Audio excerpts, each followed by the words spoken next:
Hey guys, we just did a in-game video. I questioned how good it was, but there we go.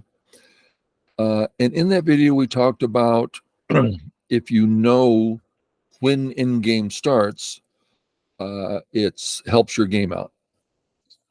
And that led me to think that if you know where the middle game starts, that helps your game out. So we're going to look at that. Once again, I just went to the KGS active games list. This time I went to the Q2 arena and I didn't need too many moves being played because it's, opening and middle game. And so I came here, removed the names, and here we are. Okay, let's have a look.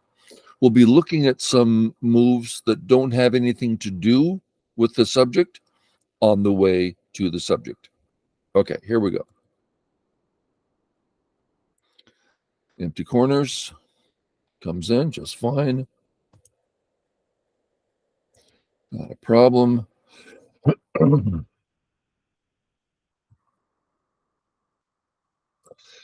Let's notice something here. This is a move that says, please surround me. There's no attempt at all to break out. And we don't like doing that. Instead, this move says, I'm getting out. Yeah. This move says, please surround me, right? White's, it's a perfect surround. So we need to be playing the getting out move. Okay, moving forward. Here for white, let's look at two things. So if we do nothing, if black plays this way, black is creating 2 points per move. It's very hard for us to turn because that's two very weak stones. So pretty much white has to come up and black's just out. So there's a big gap here. Over here, I'm not sure we'd want to turn, but on the other hand, we really don't care. We're getting more per move per each move than black is. So the point of this is white should be playing on this side, not that side. So let's ask another question. Does the 2Q, which I consider getting up there, 2Qs are, starting to know what they're doing. If you brought him this board position and said, where next for white? He would choose 3 every single time. So why in his own game is he playing the lesser move? One reason is I haven't heard this proverb in 30, 40 years, but it used to be one we would use. The observer is always 2 stones stronger. So in other words, if you were, whoever you are, personally watching a 9-stone game, you'd be able to spot their mistakes, or you might spot a mistake during the game. I could certainly spot some mistakes. But when you're in the middle of a game, it's all on you. It makes it very hard every move to choose correctly. Secondly, the clock's going, so you're feeling pressure. For me, my ego gets involved, and that leads me astray constantly. So there are reasons. But a reason that we want to try to avoid is lack of thinking. And you've heard me bring this up many times. Get in the habit of not putting a stone down and instead consider. And if this white player did that, he'd go, oh, wait a minute, I should play here. Would have taken him, I don't know, 10 seconds. I don't know, whatever long. Okay, onward. Black fixes, which he shouldn't. He should be getting out instead. So white got both. When your bad move becomes a good move, it's so great. But black can just walk out. He doesn't care about this. That's nothing. Just he's out. Okay, onward. And I hate being surrounded. Now you have to know your life and death, which none of us do. So, of course, we play here because we don't know. Okay.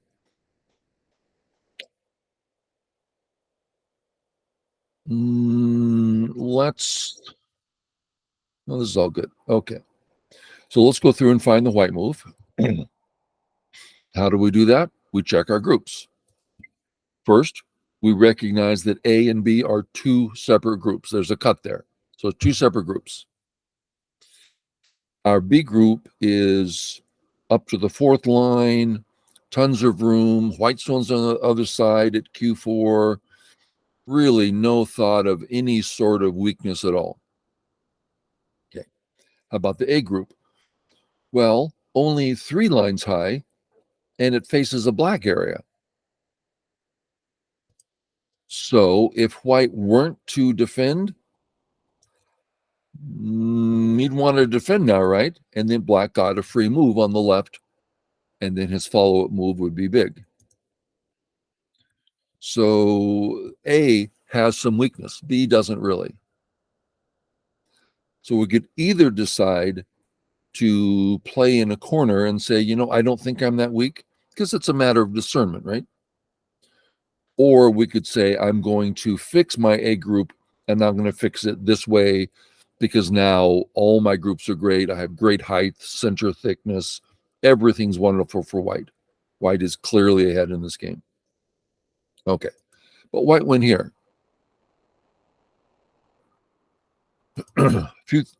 few things about this opening move. One, it defends A, which there's no need. We could say it defends B. Again, no need. It's a big move. Okay, let's talk about it being a big move. Corners in the opening are bigger. Now, yes, there's exceptions. Notice this is a corner play. Now, let's look at the B wall. Let's for a moment pretend that A and B are connected. So it's actually the wall is 6 lines high. Well, all of a sudden, we see the benefit of this move. I'm not saying it's a small move at all, but let's play a corner move with the same idea. This move is bigger. It's further away from the strong group, closer to a weaker group. The single stone is weaker than the 3-stone wall. It's playing in the corner instead of the side. Corners are bigger. So in all ways, this one's bigger and playable, and playing away is perfectly fine too. Okay, so that's some stuff.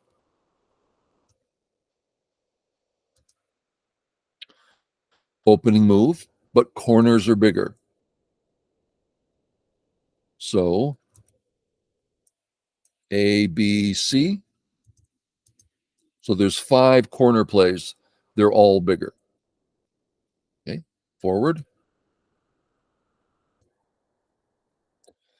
Side before corner. Now I gotta tell you, if you asked this white player, oh, hey, white player, I just wanted to ask you, what's bigger, the corner or the side? What would he say? Corner. Duh, of course he would say corner. Then why didn't he play corner? Because of all these, well, I don't want this to happen. I don't want that to happen. Oh, I'm scared of this. I'm concerned about that. Don't worry about it. Play the obvious move, corner. Everything will be fine. Okay.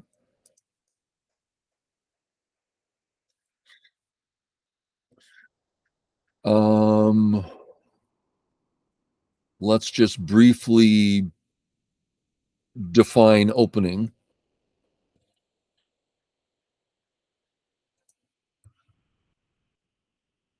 This is a middle game move. Why? Because that's black's area. What do we mean it's black's area? Is it black's cache? By no means. Not even remotely is that black's cache. Let's ask a different question. Is there room for a white group in there? No. Okay, let's ask again. Is there room for a white group on the right? Yeah, totally. So this right side is not black's. Why? Because white can plop down a stone and be perfectly healthy. Now, that's not the case. So this is under black's control. There's no room for white to come in casually. What's the right word we should try to find here?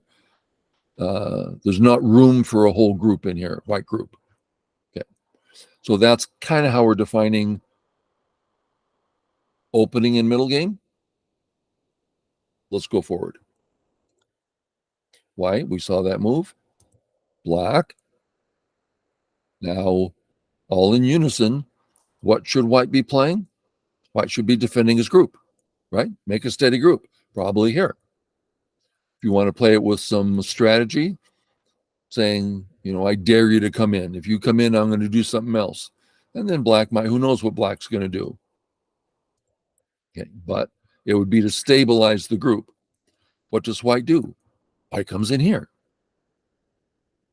Okay. This is pretty much as far as I saw the game, and it had so many good examples I wanted to take a look at it. So if we were to read white's mind, he's thinking about the player he's playing. Oh, I'm just playing a 3Q. I can mess with him. Well, you're not going to be learning a lot about strong go with, oh, I can mess with him because he's no good. Right? It's like, no, play every game as if you're playing against a 9-down professional. That way you're going to do your absolute best to play the strongest move you can. You're going to play the best you can. You're not going to, oh, maybe I'll get him. No. So this is, does white know that he should be stabilizing his groups? Of course how could he not know that? I guess there's a way he didn't know, but it's, for instance, black down here. Does black know he wants to live? Yeah, of course what makes me think he knows that? It's kind of like something we know. So yeah, he wants to live, so we make sure he's alive. And then up here, white should stabilize. Doesn't white know that? Of course white knows that. So white might think, well, if I ever get attacked, I can always run out. Well, that's true. But let's not forget, A is a 0-point move, and B is way bigger than 0. Okay. White comes in. So this is a middle game move. Why? Because there's no room for a white group in there. This isn't to say you can't play in an area like that, but it's black's area that you're playing in. You're not playing in a white area, you're playing in a black area. Okay, so A is an opening move. B's opening, C's opening. These are undecided areas. White can play at D. It's an opening area that's undecided. The upper right is decided. That's black's area, not his cache, but his area. Okay, so I love Mr. Ying quotes. When you're in the opening, play opening moves. That's helped me surprisingly much because you wonder, what should I do? Play an opening move. Oh, okay. Let's see what else we got here. Come on out. Defend. And don't forget, when we see this space,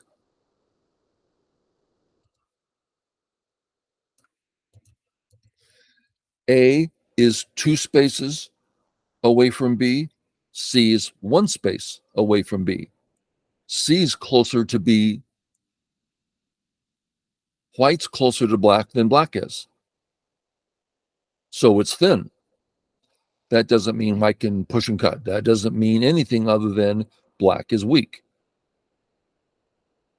And the weakness might be exploited.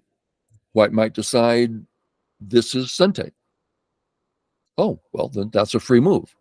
White might decide, I just want I want a little extra height. Great. Then that's white Sente, and white has freedom because of the weakness. Okay, I'm rambling. Forward. Whoa. That is shocking that he played there. I did see that my first time. I just forgot about it. Okay, let's go over it.